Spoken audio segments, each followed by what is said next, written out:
Сәлем достар, ауа температурасының өзгеруімен байланысты қар, жаңбыр және бұршақ жауады. Бірақ кейбір кездері желмен аспанға ұшқан заттар қайта құлап, ерекше жаңбыр жауғандай көрініс пайда болады. Сізбен бірге Пазл каналы.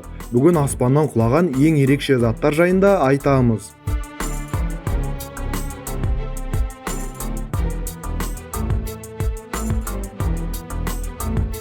2013 жылдың ақпан айында Бразилиядағы Сан-Паулу қаласынан 400 шақырым жерде орналасқан Санта-Антониу-де-Платина қаласында аспаннан өрмекшілерден жаңбыр жауды.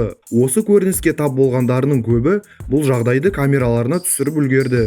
Мыңдаған өрмекшілер орманды жерлерден желмен ұшып, қалаға жаңбыр болып жауды. Келесі орындағы жаңбырдың астында көпшілік қалғысы келетін шығар. 1957 жылы Францияның Буржы қаласында аспаннан мыңдаған франктар түсті. Барлығы бірден ақшаларды жинай бастапты. Ақшаны төбеңнен жаңбырша жауғызамын. Ал 1975 жылы бұл жағдай Чикаго қаласында қайталанған.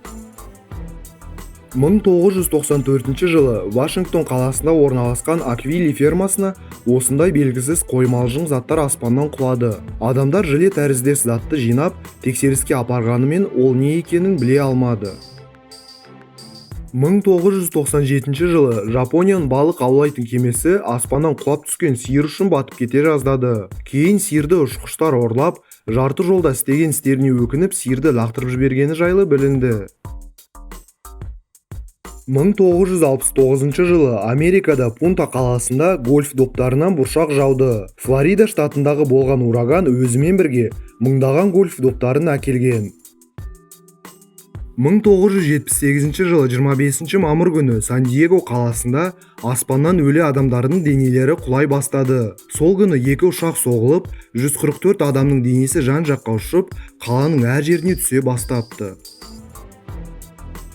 Американың оңтүстік Каролина штатында орналасқан Честер қаласында кенеттен сүт жаңбыр жауып кетті. 1969 жылы Border Company сүт өнімдерін шығаратын зауыт ураган салдарынан қирап, осындай сүт жаңбыр пайда болуына себеп болды.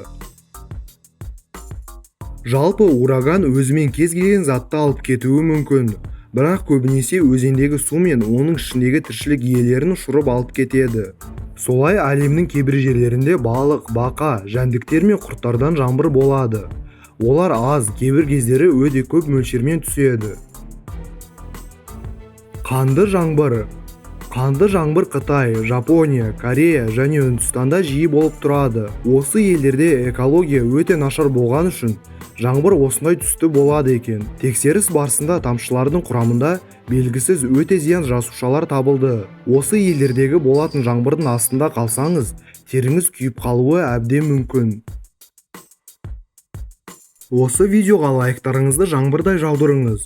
Және Пазл каналына жазылып, өз достарын шақыруға ұмытпаңыз. Мына жердегі қоңыраушаны бассаңыз, біздің жаңа видеоларымызды ешқашан өткізіп алмайсыз. Достар, біздің Пазл Life деген каналымызға жазылыңыз.